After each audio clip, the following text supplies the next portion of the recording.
Well, hello and welcome back to the DCS SITREP. This is Prickly Hedgehog once again, bringing you news and information about DCS World, which is the premier combat flight simulator for the home PC. It's brought to you by Eagle Dynamics and their third-party affiliates.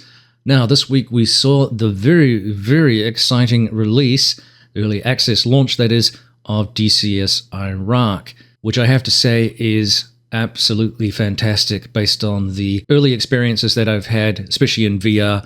The map is amazing. Turn your settings up to real because it is really well done. Now, the Iraq map covers central and northern Iraq for this portion of the release. It uses their latest map technology with improved normal mapping, better vegetation, and many interesting points of interest to provide a highly realistic and engaging feeling of flight. Work is going to continue in the early access period to include improved roads, the inclusion of H2, H3, Al-Qut and Mosul airfields, more POIs, and tuning of view distances and airfields. Further expansions will grant you access to the Iraq southern region, Kuwait, Bahrain, and Qatar, as well as Saudi Arabia. Now, just like other DCS maps, they say here that Iraq is a complete map that will be updated throughout the early access period. However, if you are only interested in a particular region or are on a budget, you can decide to simply purchase the Northern Iraq region in high detail. So the choice is yours. And remember, last time they did this with Afghanistan and also with Iraq in terms of the early access pre-purchase options. That did create some confusion and some frustration with references to the Afghanistan situation. I thought it was a clever way of divvying up the maps and also providing a little bit more flexibility for people who wanted to focus, as the blurb said there, on particular regions, but not everybody was happy with this. Nonetheless, what they say here is, here are your sort of modular options. Right now, DCS Northern Iraq is $29.99. It's perfect for those focused on the heart of Iraq's northern conflicts, like the global war on terror and ISIS. Then we have the full map, DCS Iraq, $59.99. Early access price, 20% off. This is the ultimate package. It combines North and South Iraq plus a large neighboring areas for a complete experience. And then lastly, you've got Southern Iraq, $29.99. Immerse yourself in the oil fields, the marshlands, and the Gulf War theaters. Although this region is not currently available for purchase, it will be coming in Q2 of 2025, they say, or earlier. So good news for that portion of the map. Can't wait to see more areas fleshed out. Based on what I've seen thus far, I'm very impressed with the level of realism. It's absolutely fantastic, especially in VR. I'm absolutely loving it. Same as Afghanistan too. There's some similarities with the geography and the color palette that they've used, but then there's sort of more portions because it's got a higher and more dense population in areas. You get a kind of Sinai feel, Syria feel. So it's very well done. I think ED should be congratulated for the work that they're doing. And of course, it's so heavily embellished now with the new fog and volumetric lighting and dust effects. So different times of the day, you're going to get different lighting effects, and it's just absolutely gorgeous. Hands down, I think this is one of the new benchmarks for VR and 2D flight experiences in a visual manner. Plus, we've got these fantastic aircraft too that we can use in anger.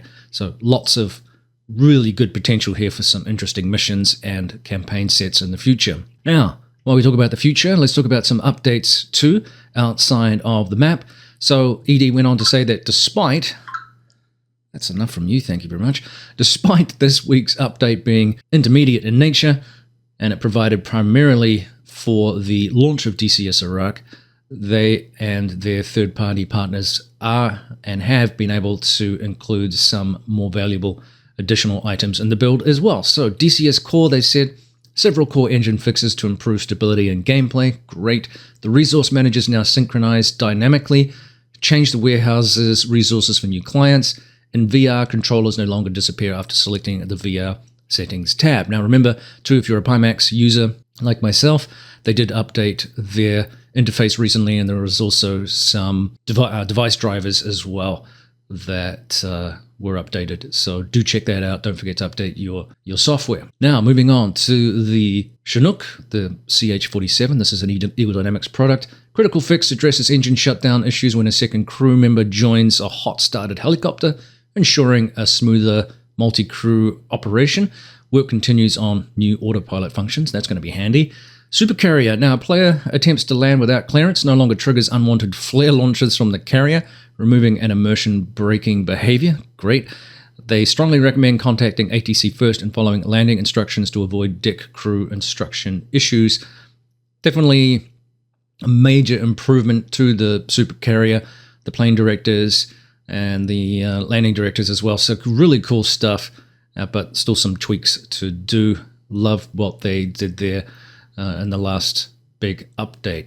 Moving on to the Mirage by Argus. This is an amazing little aircraft. Multiple avionics and systems improvements, enhanced realism and reliability. Navigation, formation, and landing lights are now much more accurate, along with radar rendering fixes and improved radio behavior. The Beluga BLG-66 bomb and one other payload options have been standardized. Various cockpit animations, indicator flags, and instrument behaviors have been corrected, leading to a more authentic flight experience. So it's definitely an aircraft I need to get more time on.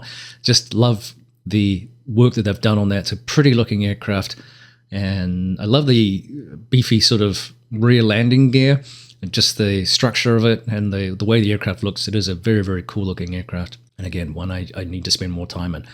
Moving on to the Avio Jet by Avio Dev. The visual quality of several bomb models, including again the BLG-66 and BR series bombs, has been improved for better overall realism. So cool. Now, campaign improvements include added subtitles to radio communications, updated AI to the latest standards, corrected mission behaviors, and refined briefing instructions. These changes enhance narrative clarity, mission flow, and the overall player experience in several Huey and F-16C campaigns. Now, I'll refer you to the full changelog. There is a lot of data from both this past update and definitely the one previously for the fog. We, of course, remember had the introduction of the Arctic Thunder campaigns as well. I had a little tinker with those earlier this week, although time has prevented me from digging into those a little bit more deeply, and definitely some things I've forgotten how to do with the F-18, so I'm going to have to do some relearning and get my get my mojo back, if you like, for flying the F-18. Definitely was rusty. Both campaigns look like a lot of fun and will provide appropriate challenges, I think, for many of us, so that was cool. As I mentioned with the Iraq map, remember that some of the lessons that the team have learned from the introduction of that map and the development processes have been pulled into a little bit, also with feedback from the community into Afghanistan. And the team also provided us with an interesting development update for East Afghanistan, which some of you have asked for, and I said, where's it at? And we haven't really seen a lot of updates with regards to fleshing out more of that map. So the team here advised that they're committed to delivering the Afghanistan East project into early access in the nearest future and ensuring that it meets the expected quality standards. So they've set a pretty high bar here with Iraq, I must say. Now, primarily, the focus is currently centered on creating essential airfields and ensuring they operate seamlessly. They are also carefully refining and enriching the areas surrounding these sites to minimize any need for later adjustments after the initial release. So that's good news. In other words, they're trying to get this as complete as possible so they don't have to do quite as much work fixing it, which will be good for those of you who get frustrated with that kind of early access disappointment sometimes. So we'll see how they go. Now, beyond the airfields, they are enhancing existing models and introducing new, unique ones to more closely reflect the local real-world environment. That takes a lot of time. This includes the addition of various infrastructure elements such as fuel stations, administrative buildings, and cultural or religious landmarks. Simultaneously, they are developing a detailed, non-destructive road network across Afghanistan. They are also significantly expanding the map's overall data, incorporating an unprecedented number of settlements, agricultural areas, and industrial zones. Now, this is very interesting. They say here that this surpasses any previous DCS map in terms of scope and density. So this is something that we've talked about before, where people would ask, I want more fidelity, I want more on the ground. I feel like the map looks unfinished, or there's a lack of detail, or the ground looks blurry and looks great from 20,000 feet. And so I think this is an interesting response from the team and an interesting experiment. Remember, the map is not massive. It's a pretty decent-sized country, but it's not massive compared to some of our other countries, of course. So there is scope, I think, to bolster this. And I think as the technology has also improved with regards to the cost, the accessibility, and the size of M.2 drives, M.2 drives at least, and SSDs, etc., there is scope within the community, I think, for larger maps. Now, this is not going to appeal to everybody, and again, you can purchase this map in portions if you wish, if you just want to focus on a particular area because you don't have enough data space, perhaps. If you're like me, well, I just picked up a 4 terabyte M.2 drive the other day for more additional storage, and I'm going to make use of it with this kind of technology. So I'm pretty excited about this. I'm curious to see how it comes to play, whether or not they can still do it in a way that doesn't drop off performance, which is critical, based on what I've seen with Iraq, with this new tech or whatever they've got cooking there to make it look so realistic. Given that we've seen the new fog and volumetric weather and lighting effects, it hasn't really, for my mind, made a major dent in performance. Again, this is not necessarily everybody's expectation, and I'm running a 4090 mated to a pretty powerful CPU and a good amount of RAM, so not everybody is in that comfortable position, so I recognize that. But again, I'm curious to see how this goes. The technology right now is boosting. 5000 series graphics cards are coming out, so 5090s are going to be available, which offer even more performance. So yeah, we're in interesting times, I think. One of the problems that could come up, which has been discussed a couple of times in the comment section, I've noticed people concerned about tariffs on chips and hardware coming out. We'll have to wait and see how much the cost of things rises, if it does at all. I guess it depends on, at least in the United States, the new administration. So stay tuned on that one. Now, getting back to the blurb here, on the technical front, they said they are improving ground textures and employing new algorithms to create more detailed normal maps. These refinements will bring greater visual depth and realism to the terrain. That's definitely, to the terrain, excuse me. That is definitely something I noticed. It definitely felt like there was more depth. You could see more of the gradient in the world as you were flying around. Again, especially in VR, when you get that 3D kind of feel, it definitely makes the maps pop, makes the ground just that more alive, a lot more organic, realistic. Really, really enjoyed the effect that they've done there. So ED should be congratulated again on the work that they're doing. This is very, very sophisticated stuff that they are employing here. And right now, again, I think hands down, this is some of the best visuals that I've seen in a flight sim for a long, long time. I think, when you talk about groundbreaking experiences over the very, very long time I've been, gaming, probably more than 40 years, because I'm old. But this is sort of, for me, we're at the zenith of some amazing breakthroughs and visual experiences with the technology that we have. It's not limitless, but it certainly feels like we've really turned a corner here. Even with DCS over the last 10 years, it's amazing how far the game has come.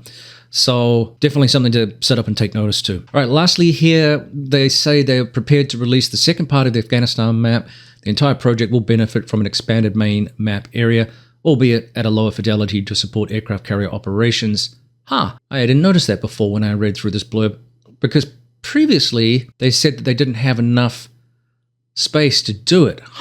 So that is a really, really exciting thing, because remember, a lot of you asked, hey, can we have the sea in here so we can do aircraft carrier operations? And that was ruled out because the size of the map was prohibitive. So, and they went on to here to say, catering to you, our most dedicated enthusiasts. So obviously there's been a push in the community for Tomcat-style operations, early 2000s Tomcat-style operations from the carrier deck, which did occur. Very, very, very, very cool. So whoever was pushing for that, thumbs up, because I thought it was already written off. And yeah, I'm interested to see what they do here and how far this expands. I'd love to see Pakistan added into this, and I would love to see Iran. Lots of countries obviously around this area. Turkmenistan, as you can see here. Tajikistan, Kazakhstan.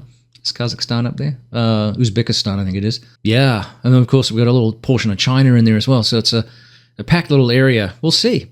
We'll see what ED does. I'm very excited about this. There's that little, put up that little map there. There's space for, I guess, what is it? The portions of the Indian Ocean down there. I'm losing track of the Persian, not the Persian Gulf, but anyway. Yeah, there's space down there for operations with aircraft carriers. That is massive. Now, they went on to say here, lastly, optimization efforts are ongoing. They appreciate our understanding during the early access phase. Many planned features for the Afghanistan theater remain in development and will be introduced in future updates during the polishing stage. Completing all planned elements of the Afghanistan project represents a significant undertaking, both in terms of workload and time. Lots and lots of things to think about there, but lots and lots of things to be very, very excited about.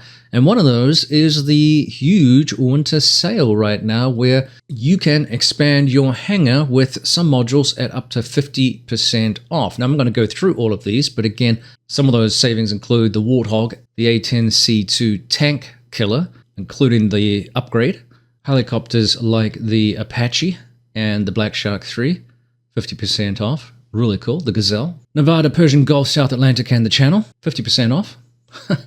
Crazy. And a large number of campaigns as well. So do check out the eShop for more information. And they did a little video to promote that. So I'm very, very excited about this. It's another opportunity for people to get aircraft that they want. Say, for example, again, like I said previously, bundle up your options here and save money off your favorite aircraft, your favorite maps, and maybe some campaigns in time for Christmas. Thanks, Edie. Go on, Chalice copies. Chalice, SA6 active, bullseye 12867. Eagle 51, Chalice, go. RTB. Eagle 51, Chalice copies, RTB.